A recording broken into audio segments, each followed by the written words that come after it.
अस्सलाम वालेकुम एवरीवन। तो आज की वीडियो का मेरा टॉपिक जो है बहुत मेन है, बहुत ख़ास है, ख़ास करके उनके लिए जो लोग ड्राइवर हैं, चाहे वो ड्राइवरी सीखना चाहते हैं फ्यूचर में, चाहे वो ड्राइवरी कर रहे हैं, सबके लिए ये बहुत ख़ास है। ये चीज़ें सीखनी सबके लिए बहुत ख़ास है, जो मैं आपको इस वीडियो में आज बताऊंगा। ये वीडियो थोड़ी सी लंबी हो जाएगी, लेकिन आप कंप्लीट वीडियो देखिएगा। और वीडियो देखने से कुछ फ़ायदा नहीं है, आपको वीडियो देख के वीडियो को समझ के याद करना है। यानी कि जैसे हम स्कूल का सबक याद करते हैं ना, लेसन याद करते हैं, ऐसे इसको दिमाग में बिठाना है, याद करना है। चाहे आप वीडियो बार बार देखें, इसको एक दफ़ा याद कर लेना अच्छे से, क्योंकि ये पाकिस्तान इंडिया हमारी कंट्री नहीं है कि जैसे भी ये चल जाएगा। इधर कानून है, इधर कानून के प्रॉपर हर चीज़ चलती है। गैर कानूनी करोगे आप या कुछ अनलीगल करोगे तो पकड़े जाओगे, जुर्माना होगा, मुश्किल होगी। इसलिए ड्राइवरी इधर ईजी भी है लेकिन मुश्किल भी है। ड्राइवरी सीखना इजी नहीं है, ड्राइवरी को कंट्रोल करना, आगे पूरा करना, ये थोड़ा सा मुश्किल होता है कि रूल के मुताबिक चलना सब कुछ।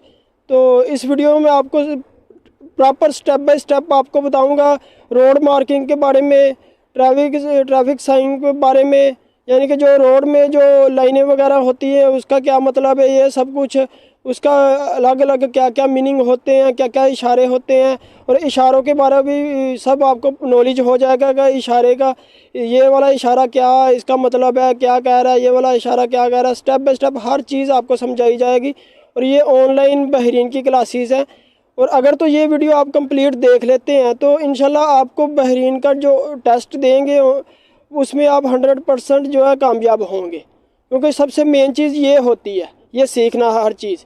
वैसे तो सबको पता होता है कि भाई बाइक तो सबको चलानी आती है, तो बाइक चलाना और इतना मुश्किल काम नहीं है। और कार भी सेम है, कार भी चलानी तो बंदा सीख लेता है, चलाने में कोई मुश्किल नहीं होती है। मेन चीज़ ये होती है कि इनके रूल को फॉलो करना, हर चीज़ को समझना, ये चीज़ है। तो इस वीडियो में आपको ये हर चीज़ स्टेप बाय स्टेप बताऊंगा। तो उससे पहले एक मेरे कुछ और बातें थी, वो मैं आपसे क्लियर कर लूँ कि इधर का जो ड्राइवरी लाइसेंस है वो आपने 8 घंटे क्लास देनी होती है कंप्लीट। जो बाइक का ड्राइवरी लाइसेंस है ये आप पे डिपेंड करता है, एक दिन में 2 घंटे से ज़्यादा नहीं दे सकते। ये आप पे डिपेंड करता है कि आप 1 महीने में कंप्लीट करो, 2 में करो, या 30 दिन में, 20 दिन में करो। ये आप पे डिपेंड करता है, उनकी तरफ से कोई फिक्स नहीं होता, फाइनल नहीं होता कि भाई रोज़ 2-2 घंटे करो और 4 दिन में कंप्लीट करो। ये आपकी मर्ज़ी है। और उसके बाद बात कर लेंगे, अगर तो आपके पास दुबई का या किसी और कंट्री का ड्राइवरी लाइसेंस है, वैलिड है, शर्त ये कि वैलिड होना चाहिए, एक्सपायर ना हो। अगर तो वैलिड है तो आपका बहरीन का लाइसेंस जो है वो इजीली बन जाएगा। आप बस मेन ट्राई दोगे, फाइनल ट्राई दोगे तो आपका लाइसेंस बन जाएगा उसी टाइम ही। वैलिड होना चाहिए। एक्सपायर अगर एक दिन भी एक्सपायर होगा तो उसकी कोई वैल्यू नहीं है, वो नहीं चलेगा। और इधर का जो बहरीन का ड्राइवरी लाइसेंस है ये ईजी है दुबई से और दूसरी कंट्री से। दुबई से यानी काफ़ी ईजी है, इतना मुश्किल हार्ड प्रोसेस नहीं है। और इसमें एक और चीज़ है कि अगर तो आपका जो टीचर है वो आपसे सेटिस्फाई है तो आप जो है जल्दी भी अपनी मेन ट्राई जो है फाइनल ट्राई दे सकते हैं। अगर तो वो सेटिस्फाई नहीं है तो आपके आवर जो है घंटे और ज़्यादा भी हो सकते हैं। ये टोटल डिपेंड करता है जो आपका टीचर है उस पर, कि आप उसको सेटिस्फाई करते हैं कि नहीं करते। और उसके बाद मैं एक और चीज़ बता दूँ कि बहरीन का जो ड्राइवरी लाइसेंस है इसकी 5 साल एक्सपायरी डेट होती है, 5 साल एक्सपायरी डेट होती है। वीडियो के लास्ट में जो आपको घंटे बताए जाएंगे या फ़ीस बताई जाएगी, ये कार की फ़ीस है, कार की ड्राइवरी की फ़ीस है। जो बाइक की है वो मैंने ऑलरेडी आपको बता दी है पिछली वीडियो में कि बाइक की ड्राइवरी के कितने घंटे होते हैं और कितनी फ़ीस होती है। लेकिन बाकी सब रूल, सब चीज़ें सेम है, कार के लिए भी, ट्रक वालों के लिए भी, और हम जो बाइक वाले हैं उनके लिए भी, बाकी सबके लिए सेम है। ये सारे रूल आपने फॉलो करने होते हैं हर हाल में, अगर ना करेंगे तो आपको मुश्किल होगी। ये सारी कंप्लीट वीडियो देख लें, अच्छे से रीड कर लें। तो चलते हैं, अभी मैं आपको आगे जाके समझाता हूँ, बताता हूँ स्टेप बाय स्टेप। आप सारी वीडियो कंप्लीट देखिएगा, इसको याद कर लेना आपने स्टेप बाय स्टेप, हर चीज़, हर इशारे को, हर चीज़ को आपने याद कर लेना है, भूलना नहीं है। अगर तो आप ड्राइवर हैं तो आपकी बहुत हेल्प होने वाली है, बहुत मदद होने वाली है, वरना आपको इधर जुर्माना भी देना पड़ेगा और आपको गैर कानूनी करोगे तो आपको मुश्किल भी होगी। अस्सलाम वालेकुम। आज हम आपको इस क्लास में बताएंगे कि आपकी ड्राइविंग से पहले कौन कौन सी ऐसी चीज़ें हैं जो आपको इस क्लास में बताया जाएगा। ट्रैफिक साइंस के बारे में आपको बताया जाएगा, रोड मार्किंग के बारे में, और बताया जाएगा कि एग्ज़ाम वाले दिन आपका टेस्ट किस तरीके से लिया जाता है, स्कूल के अंदर, स्कूल के बाहर, और आप लोगों को क्या एहतियात करनी चाहिए, आपको कौन से ऐसे क़वानीन हैं जिनको फॉलो करना चाहिए। ठीक है, तो अभी हम बात करेंगे ट्रैफिक साइंस के बारे में। ट्रैफिक साइंस के बारे में भी बात करेंगे। साइंस कहते हैं अलामात को जो आप लोगों को रोड पे नज़र आएगी।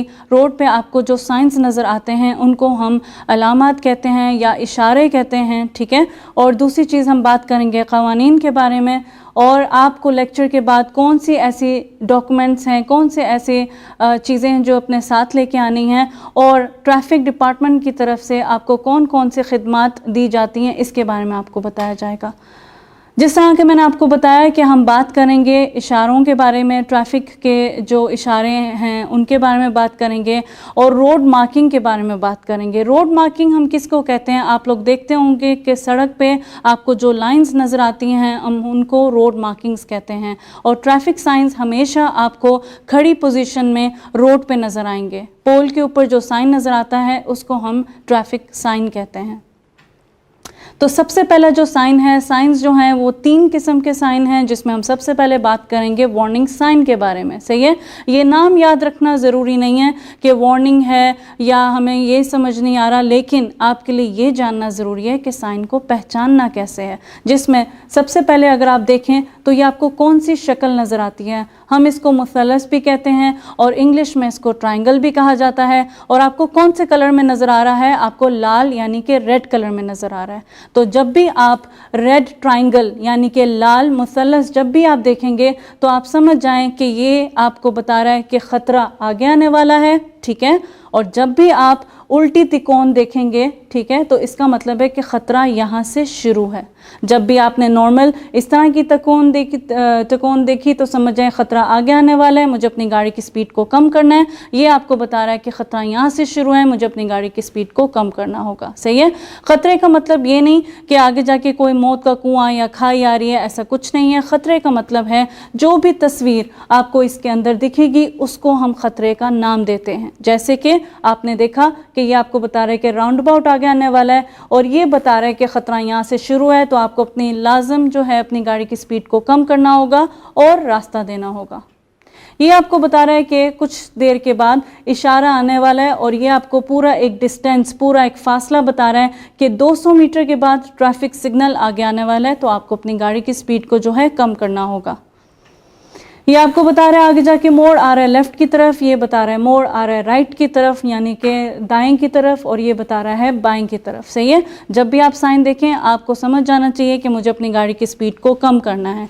मिसाल के तौर पे आप इस साइन से पहले हाई स्पीड में आ रहे हैं, अगर आप तेज़ी से आएंगे, मोड़ पर पहुँच के अचानक से ब्रेक करेंगे, टर्न करेंगे, तो आपकी गाड़ी पलट सकती है, खुदा न खास्ता। ठीक है, तो आपको क्या करना होगा, ये साइन को देखते साथ आप समझ जाएंगे कि मुझे अपनी गाड़ी की स्पीड को कम करना है, तो ताकि आप इजीली मोड़ को जो है क्रॉस कर सकेंगे। जब भी ये साइन देखें तो समझ जाइए कि ये साइन में आपको पहले से बताया जा रहा है कि कहाँ कहाँ से छोटी सड़कें आ रही होंगी। अगर आप मेन रोड ड्राइवर हैं, यानी कि अगर आप जो मेन रोड से आ रहे हैं, ये अगर आप इधर से आ रहे होंगे तो आपको समझ जाना चाहिए कि छोटी सड़कें जो हैं बड़ी सड़क की तरफ आ सकती हैं। इसका मतलब है कि यहाँ से ड्राइवर्स जो हैं बड़ी सड़क की तरफ आ सकते हैं। तो आपको क्या करना होगा, अगर आप लोग बड़ी सड़क से आ रहे हैं तो लाजम अपनी गाड़ी की स्पीड को कम करना है, और जब भी आप ये जो छोटी सड़क से बड़ी सड़क की तरफ आएंगे लाजम आपको रुकना है, दोनों तरफ देखना है, फिर ही आपको जाना होगा। मिसाल के तौर पे अगर यहाँ से गाड़ी बाहर आ जाती है और मेन रोड से गाड़ी यहाँ पे ड्राइवर स्पीड से आ रहा है और आप बाहर आ जाते हैं, तो खुदा ना खास्ता अगर एक्सीडेंट हो जाता है तो गलती यहाँ पे साइड रोड ड्राइवर यानी कि छोटी सड़क से आते हुए ड्राइवर की ही मानी जाती है। दूसरे किस्म का साइन है, इसको हम प्रोहिबिटिव साइन कहते हैं, इंग्लिश में प्रोहिबिटिव साइन कहते हैं। लेकिन आप हमेशा समझ जाइए कि जब भी आपने लाल दायरा देख लिया तो समझ जाएं कि ये आपको मना कर रहा है। जो भी तस्वीर आप इसके अंदर देखेंगे आप समझ जाइएगा कि ये आपको मना कर रहा है, आपको इस साइन को इस तरीके से फॉलो करना है। तो जब भी आपने इस तरह का कोई साइन देखा जिसमें स्पीड लिमिट बताई जाती है, तो पहली बात तो ये कि बहरीन की नेशनल स्पीड है 120, लेकिन जब भी आप ये स्पीड लिमिट देख लें तो समझ जाएं कि आप इससे ऊपर नहीं जा सकते। आप 100 तक रह सकते हैं, 90 तक रह सकते हैं, लेकिन आपको 120 से ऊपर नहीं जाना। बिल्कुल इसी तरीके से यहाँ पे भी आपको 100 से कम ही होना पड़ेगा। और जब भी आप 50 की स्पीड लिमिट देखते हैं, आप राउंड अबाउट वगैरह पे 50 का स्पीड लिमिट फॉलो कर सकते हैं, लेकिन वो जगह जहाँ पे लोग रहते हैं, जिसको हम इंग्लिश में रेजिडेंशियल एरिया कहते हैं, लोग रहते हैं या बाज़ार का एरिया होता है, वहाँ पे आपको 20 या 30 की स्पीड लिमिट में ही गाड़ी को चलाना होता है कि खुदा ना खास्ता कोई बूढ़ा बंदा, कोई बच्चा अगर आगे आ जाए तो वहाँ पर आपको इमरजेंसी ब्रेक की ज़रूरत नहीं पड़ती, आप नॉर्मल ब्रेक कर जाते हैं। बिल्कुल इसी तरीके से जब भी आप लाल दायरे के अंदर कुछ इस तरह का साइन देखें तो समझ जाइएगा कि इस एरिया में आपको जाना मना है, जिसको हम नो एंट्री साइन भी कहते हैं। और जब भी आपने ये साइन देखा तो इसको हम ऑर्डर साइन कहते हैं। स्टॉप का मतलब होता है कि आपको लाजम रुकना वहाँ पे ज़रूरी है, आपका रुकना वहाँ पे लाजम ज़रूरी है। और जिस तरह मैंने बताया कि आपको हमेशा जो है लाइन से पहले रुकना होगा। जब भी आप ये साइन देखें आप समझ जाएं कि आपको दायां जाना मना है, आप बाएं जा सकते हैं। यहाँ पे आपको बाएं जाना मना है, आप दाएं जा सकते हैं। तो सिंपल वर्ड्स में राइट मना है, लेफ्ट जा सकते हैं। अगर आपको ऑर्डर मिले लेफ्ट मना है, आप राइट जा सकते हैं। ये साइन आपको बताता है कि नो यू टर्न, यानी कि वापस घूम के उस रोड पे नहीं आना है। सही है। तो जहाँ पे आपको ये साइन दिख जाए, ये साइन या ये ऑर्डर आपको अमूमन ट्रैफिक सिग्नल यानी कि इशारों पे या राउंड अबाउट पे मिलता है। तो जब भी आपको ये साइन दिख जाए समझ जाएं कि यहाँ पे आप यू टर्न नहीं कर सकते। ट्रैफिक की ज़ुबान में यू टर्न को डबल लेफ़्ट भी कहा जाता है और लेफ़्ट लेफ़्ट भी कहा जाता है। तो जब भी ये दो टर्म्स यूज़ करें तो समझ जाएं कि आपको यू टर्न के लिए ही कहा जा रहा है। फिलहाल जब ये साइन देखें यहाँ पे यू टर्न नहीं कर सकते। तीसरी किस्म का जो साइन है, इसको हम जब भी आप इस तरह का साइन देखें जो कि आपको बता रहा है नीला दायरा या इसको ब्लू सर्कल कह लें, तो हम इसको कहते हैं कंपलसरी साइन। मतलब कि इसके अंदर जो भी तस्वीर होगी वो आपको फॉलो करना ज़रूरी होगा। जब भी आप ये साइन देखें आप समझ लें कि आपको सिर्फ और सिर्फ जो है आप लेफ़्ट जा सकते हैं, यानी कि आप सिर्फ बाएं जा सकते हैं, राइट नहीं जा सकते, सीधा नहीं जा सकते। ये आपको बता रहा है कि सिर्फ आपको सीधा जाना होगा। तीसरे और आखिरी किस्म के साइन को हम कहते हैं डायरेक्शन साइंस। डायरेक्शन साइंस को इन्फॉर्मेटरी साइन भी कहा जाता है। ये जो साइंस हैं ये आपको हमेशा ब्लू यानी कि नीले और ग्रीन में मिलेंगे हमेशा आपको, ठीक है। तो जब भी आपको हरे और नीले रंग में जब आपको साइन दिख जाएगा तो समझ जाएगा कि ये आपको इन्फॉर्मेशन दे रहे हैं किसी चीज़ की, ठीक है। ये आपको डायरेक्ट कर रहे हैं, ये आपको बता रहे हैं कि आपको किस लेन में जाना है। तो जब भी आपको पी में ये साइन दिख जाए समझ लें कि ये पार्किंग एरिया है, ठीक है। और जब भी आपको एच में ये साइन दिख जाए तो समझ जाएं कि ये हॉस्पिटल का एरिया है, हॉस्पिटल जोन है। आपको यहाँ पे ध्यान से ड्राइव करना पड़ेगा। ये एक याद दहानी आपको करवा रहा है कि अगर आपने सीट बेल्ट नहीं लगाई है तो आप सीट बेल्ट लगा लें। इस तरह का साइन आपको हाईवे पे दिखेगा जो कि आपको बता रहा है कि अगर सीट बेल्ट नहीं लगाया तो सीट बेल्ट लगा लीजिए। लेकिन हमेशा याद रखें गाड़ी चलाने से पहले आपको सीट बेल्ट लगाना ही है। और इस तरह का साइन आपको बताता है कि इस एरिया में जो है पैदल चलने वाले गुजर के जा सकते हैं। इसके अलावा कोशिश करें कि पैदल चलने वाले रोड के बीच में से ना जाएं, बल्कि इन्हीं रोड मार्किंग से गुजर के ही पैदल चलने वाले जो हैं रोड को क्रॉस करें। ये आपको बता रहा है कि आपको सिर्फ सीधा जाना है और ये भी आपको बता रहा है कि ये आपको सिर्फ लेफ्ट की तरफ ही जाना होगा। ये आपको बता रहा है कि आगे जाके रोड बंद है। इसका मतलब है इसको हम नो थ्रू रोड भी कहते हैं, ठीक, या इसको इंग्लिश की ज़ुबान में डेड एंड भी कहा जाता है। मतलब कि रोड है लेकिन आगे जाके बंद है। इस किस्म के साइन को हम एडवांस इन्फॉर्मेटरी साइन कहते हैं। मतलब कि एडवांस में आपको इन्फॉर्मेशन मिल रही है कि कौन सा एरिया कहाँ पे है, ताकि अगर आप इस तरीके से आ रहे हैं, अगर आपको अस्कर की साइड पे जाना है तो आपको पता है कि मुझे पूरे राइट पे ही रहना है, आखिरी राइट पे ही रहना है। अगर आपको मनामा की तरफ जाना है तो आपको बीच वाली लेन में रहना होगा। अगर आपको ईसा टाउन जाना होगा तो आपको अपनी आखिरी लेन में रहना होगा। एडवांस में आपको इन्फॉर्मेशन मिल रही होती है कि कौन सी लेन में रहते हुए आप उस जगह पे पहुंच सकते हैं। इस किस्म के साइन को भी हम एडवांस इन्फॉर्मेटरी साइन कहते हैं। इनसे भी आपको इन्फॉर्मेशन मिलती है। ये आपको हाईवे पे दिखेंगे, ग्रीन में भी दिखेंगे यानी कि हरे में भी दिखेंगे, और नीले यानी कि ब्लू में भी आपको दिखेंगे। दोनों किस्म में दिखें तो समझ जाएं कि इनको हम इन्फॉर्मेटरी साइन ही कहते हैं। हम आगे हैं रोड मार्किंग की तरफ। जिस तरह मैंने आपको बताया था कि रोड मार्किंग हम किसको कहते हैं, सड़क पे लगे हुए जो निशानात होते हैं हम उनको रोड मार्किंग्स कहते हैं। तो अभी हम देखेंगे कि रोड मार्किंग्स आपको कितने किस्म की रोड मार्किंग्स दिखती हैं। आप देखेंगे 3 किस्म की रोड मार्किंग्स हैं। सबसे पहले आप देख लें लंबी लाइन छोटे फासले के साथ। इनका क्या मतलब होता है? असल में इनका मतलब ये है कि अगर आपको इन पे ओवरटेक करना है, लाइन को क्रॉस करते हुए ओवरटेक करना है तो आप कर सकते हैं। ओवरटेक हम कब करते हैं? जब हमारे आगे वाली गाड़ी या तो स्लो हो या गाड़ी ख़राब हो गई है। अब जाहिर सी बात है आप उसके पीछे खड़े तो नहीं रहेंगे। अगर आपको ओवरटेक करना होगा, आप सामने वाली लेन देखेंगे, अगर कोई ट्रैफिक नहीं आ रही होगी आप अपनी इस लेन से निकलेंगे, स्पीड अप करते हुए उस गाड़ी के आगे आ जाएंगे। इस किस्म के तरीके को हम ओवरटेकिंग कहते हैं। तो आप इस तरह की लाइंस पे ओवरटेक कर सकते हैं। जहां पे आप लोग पूरी वाइट लाइन देखेंगे वहां पे आप ओवरटेक नहीं कर सकते। और यहाँ पे याद रखिए कि ये 2 लेन्स हैं जो कि जा रही हैं, 2 लेन्स बता रही हैं कि आप यहाँ से आ सकते हैं। आपस में अगर ओवरटेकिंग करनी है तो कर सकते हैं, लेकिन लाइन को क्रॉस करके ओवरटेकिंग करना मना है। इस तरह की पिक्चर में अगर आप देखेंगे वाइट कलर की जो सॉलिड लाइन है, हमेशा याद रखिए जब भी रुकना है लाइन से पहले रुकना है। लाइन के ऊपर रुके या लाइन के आगे रुके, दोनों केसेस में फेल हो जाएंगे। तो जब भी आपको रुकना होगा लाइन से पहले रुकेंगे। और जब भी हम इस तरह की छोटी लाइन छोटे फासले के साथ देखते हैं, इसका मतलब होता है कि आपको अपनी गाड़ी की स्पीड को कम रखना होता है। अगर आप पहले से देखते हैं कि मेन रोड पर कोई गाड़ी नहीं है तो रुके बगैर आगे जा सकते हैं। लेकिन जब भी वाइट लाइन देखेंगे, सफ़ेद लाइन आप देखेंगे, तो लाजम याद रखिए कि लाजम आपको रुकना है, चाहे मेन रोड पे गाड़ी है या नहीं है, तो वहां पे रुकना ज़रूरी होगा। और हमेशा याद रखें लाइन से पहले रुकना है। इस किस्म की रोड मार्किंग जो है आप लोगों ने देखी होगी, जहां पे चारों तरफ सिग्नल्स होते हैं, वहां पे आपको बीच में कुछ इस तरह का बॉक्स नज़र आएगा और चेक्स नज़र आएंगे। इस किस्म के बॉक्स को हम येलो बॉक्स कहते हैं। और इसका क्या कानून है कि जब भी अगर गाड़ियां इधर तक रुकी हुई हैं, बेशक आपका सिग्नल ग्रीन है, आप इस बॉक्स के अंदर नहीं आ सकते। जब भी कभी आप इस सिग्नल पर पहुंचे तो आपको एक येलो बोर्ड भी दिखेगा, उसमें इंग्लिश में और अरेबिक में लिखा होता है, do not enter the junction until exit is cleared. मतलब कि जंक्शन में आप तब तक एंटर नहीं हो सकते जब तक कि आपके जो आगे का एग्जिट है वो क्लियर नहीं हो जाता। तो मिसाल के तौर पे अगर आप सीधा जाना चाहते हैं, अगर आप वहाँ से आ रहे हैं, सिग्नल भी आपका ग्रीन है, अगर आप सीधा जाना चाहते हैं पर आपने क्या देखा कि अभी तक रश यहाँ पे जमा हुआ है, ठीक है, तो इस केस में आप क्या करेंगे, आप पीछे ही वेट करेंगे जब तक कि आपके आगे का एरिया क्लियर नहीं हो जाता। अगर आपका एरिया क्लियर है तो बेशक सिग्नल ग्रीन है, आप आ सकते हैं।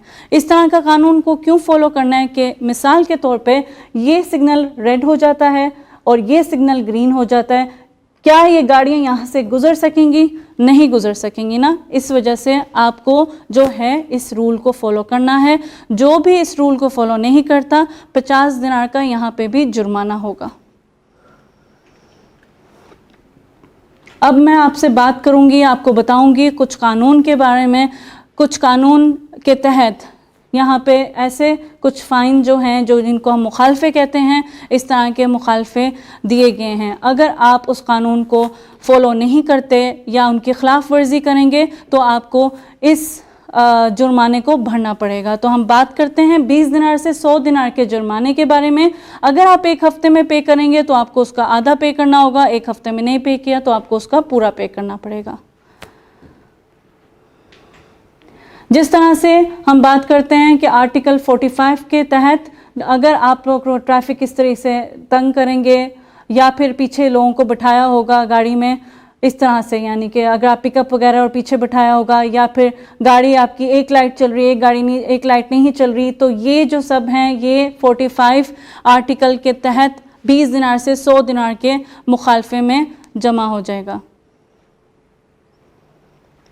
इसी तरीके से आप अगर देखें कि कुछ गाड़ियां या कुछ ड्राइवर्स जो हैं अपनी गाड़ियों के लाइट्स को तेज़ करवाते हैं, उनमें फ्लैश लाइट्स लगवाते हैं, तो ये भी मना है।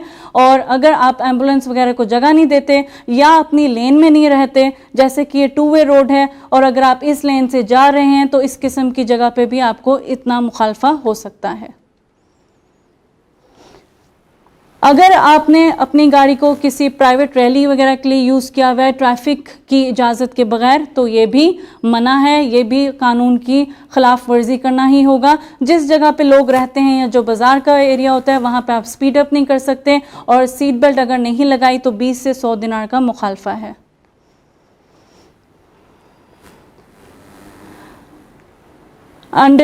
अंडर आर्टिकल 45 के तहत हम बात करेंगे मोटरसाइकिलिस्ट ने अगर हेलमेट नहीं पहना या उसके साथ जो बैठा हुआ है उसने हेलमेट नहीं पहना, दोनों केसेस में उनको भी फाइन होगा।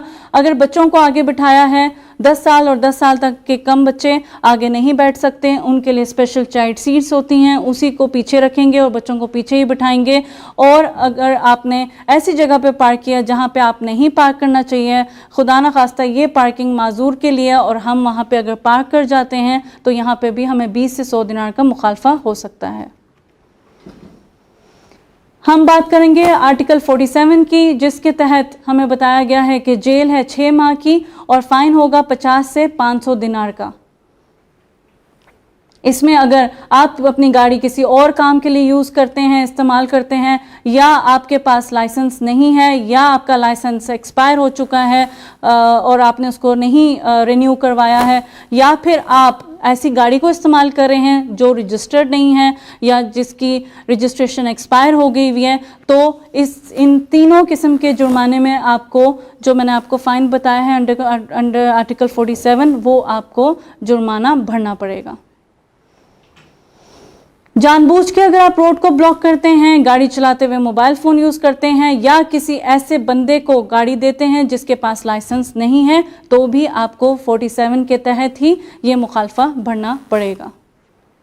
अब बात करते हैं आर्टिकल 48 की, जिसमें है कि आप जो लाल इशारे को तोड़ना होता है, मतलब कि रेड लाइट को जंप नहीं कर सकते। अगर जंप किया, अगर आपने रेड लाइट के कवानीन को तोड़ा, तो फिर जेल है 6 माह की और फाइन है 50 से 500 दिनार का। अगर खुदा न खास्ता लाल इशारा तोड़ने की वजह से, यानी कि रेड सिग्नल तोड़ने की वजह से, अगर आप खुदा न खास्ता कोई एक्सीडेंट हो जाता है जिसमें दूसरे बंदे की कोई चोट वगैरह निकली है, तो वहाँ पे 3 महीने से 1 साल की जेल है, 1000 से 3000 के दिनार का फ़ाइन है। लेकिन अगर उसी एक्सीडेंट की वजह से दूसरे बंदे की डेथ हो जाती है या मेजर इंजरी हो जाती है, तो वहाँ पे ये जो पनिशमेंट है या ये जो जुर्माना है, ये डबल भी हो सकता है। आर्टिकल 50 के थ्रू अगर आपने स्पीड लिमिट की वजह से कोई इंजरी की है, तो वहाँ पे खुदा न खास्ता अगर आपके एक्सीडेंट की वजह से किसी दूसरे को इंजरी हो गई है, तो 3 माह की जेल है और 1000 दिनार का फ़ाइन है।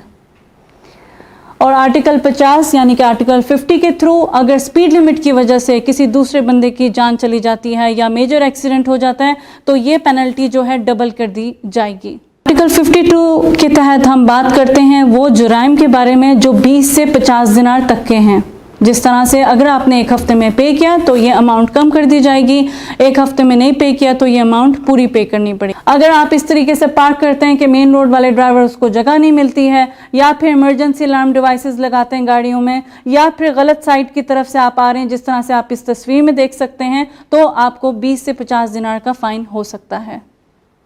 इसी तरीके से अगर आप येलो बॉक्स के रूल को नहीं फॉलो करते, या फिर आप लोगों ने देखा होगा कि मेन रोड पे एक येलो लेन होती है, अगर आप उधर से ओवरटेक करते होंगे या फिर इस जगह पे आप रुकेंगे जहां पे आपको पार्किंग अलाउड नहीं है, तो इस जगह पे भी 20 दिनार से 50 दिनार का फ़ाइन होगा। आज के इस लेक्चर के बाद आप लोगों को ज़ाहिर है अपनी ड्राइविंग सीखनी है, और ड्राइविंग के लिए आपको जो है 22 घंटे लगाना ज़रूरी है। अगर तो आप नए स्टूडेंट हैं तो 22 घंटे लगाना ज़रूरी है, और अगर आप स्टूडेंट हैं जिनके पास कोई भी दूसरी कंट्री का एक्सपायर्ड लाइसेंस है, तो वहाँ पे 6 घंटे लगाने आपको ज़रूरी होंगे। दिन में टीचर के साथ आप 1 घंटा या 2 घंटे लगा सकते हैं, इससे ज़्यादा घंटे आप नहीं लगा सकते। 1 घंटे के हैं 7 दिनार, 2 घंटे के हैं 14 दिनार। प्लीज़ इससे ज़्यादा पेमेंट किसी भी टीचर को करने की ज़्यादा ज़रूरत नहीं। पहले दिन जब आपको बुक मिलती है, आपने देखा है कि स्क्रीन पे अगर आप ऊपर देखें, आपको अपनी सारी डिटेल्स जो हैं फिल करनी होगी। अपना नाम, लर्नर्स परमिट नंबर जो कि आपका CPR नंबर है, मोबाइल नंबर, और साइन करना होगा। बिल्कुल इसी तरीके से जब आप अपनी क्लासेस ख़त्म कर लेते हैं और टीचर के पास जाते हैं, तो टीचर जो है सारी डिटेल्स अपने यहाँ पे लिखेंगे। सही है? प्लीज़ मेक श्योर करें, आपको एक चीज़ का ख्याल रखना होगा कि टीचर जब अपने डिटेल्स यहाँ पे लिखता है तो उसे स्टैम्प भी करना ज़रूरी है। जैसा मैंने आपको पहले बताया कि प्लीज़ किसी भी टीचर को एडवांस पेमेंट करने की ज़रूरत नहीं है। आपका अगर 1 घंटे के 7 दिनार हैं, 2 घंटे के 14 दिनार हैं, उससे ज़्यादा पेमेंट किसी भी टीचर को एक साथ इकट्ठी करने की ज़रूरत नहीं है। ट्रेनिंग के दौरान अगर आपको टीचर की समझ नहीं आती, टीचर के ज़ुबान की यानी कि लैंग्वेज की समझ नहीं आती, या टीचर कहीं सफ़र कर रहा है या बीमार है, किसी भी सिचुएशन की वजह से अगर आप टीचर तब्दील करना चाहते हैं तो आपको इसके लिए ऑफिस 1 में आना होगा, जो ट्रेनिंग स्कूल में ऑफिस नंबर 1 है, वहाँ पे आप आएंगे। आने से पहले नए टीचर का कोड नंबर लेके आएंगे और हम आपकी बुक पे स्टैम्प कर देते हैं। उसके बाद आप अपने दूसरे टीचर के पास जा सकते हैं। जब आपको टीचर चाहिए होगा तो इसी वेबसाइट पे आप लॉगिन करेंगे www.bahrain.bh। जब आप लॉगिन करते हैं तो टीचर की सारी डिटेल्स निकल आएंगी, टीचर की लिस्ट्स और उनके नंबर्स निकल आएंगे। आप घर में बैठे बैठे उनको कॉल कर सकते हैं, उनसे बातचीत करके साथ अपनी टाइमिंग सेट कर सकते हैं और उनके साथ गाड़ी सीखना शुरू कर सकते हैं। जब आपके पूरे 22 घंटे कंप्लीट हो जाएं तो आपने इसी वेबसाइट के थ्रू अपनी टेस्ट डेट बुक करनी होगी। टेस्ट डेट के 16 दिनार हैं जो आपको ऑनलाइन पेमेंट करने होंगे और आप इसी वेबसाइट के थ्रू उसको जो है पे करेंगे। एग्ज़ाम वाले दिन याद रखिए कि अपने एग्ज़ाम टाइमिंग से आधा घंटे पहले आपको टेस्ट बिल्डिंग में आना ज़रूरी है। और जो 4 चीज़ें, जो 4 डॉक्यूमेंट्स आपको अपने साथ लेके आने हैं वो आपकी बुक होगी, ट्रेनिंग वाली बुक साथ लेके आनी है, आपका लर्नर्स कार्ड हो गया, आपका एप्लीकेशन फॉर्म हो गया और चौथी चीज़ है आपकी रिसीट। ये 4 चीज़ें आपको लेके आनी होंगी। रिसीट आपके एग्ज़ाम वाली जो आपको ऑनलाइन मिलेगी, आपको ये चारों चीज़ें अपने साथ लेके आनी होंगी। और जो लोग चश्मा यूज़ करते हैं वो चश्मा ज़रूर पहनिएगा एग्ज़ाम वाले दिन। ऐसा नहीं है कि जो चश्मा यूज़ करते हैं वो एग्ज़ाम वाले दिन अगर चश्मे के बगैर आ जाते हैं तो उनका टेस्ट कैंसिल हो सकता है। जो लोग लेंसेज लगाना चाहें वो लेंसेज भी लगा सकते हैं। आई होप कि आपको ये लेक्चर ने काफ़ी फ़ायदा दिया होगा। I wish you all the very best. Thank you for attending the lecture. Thank you.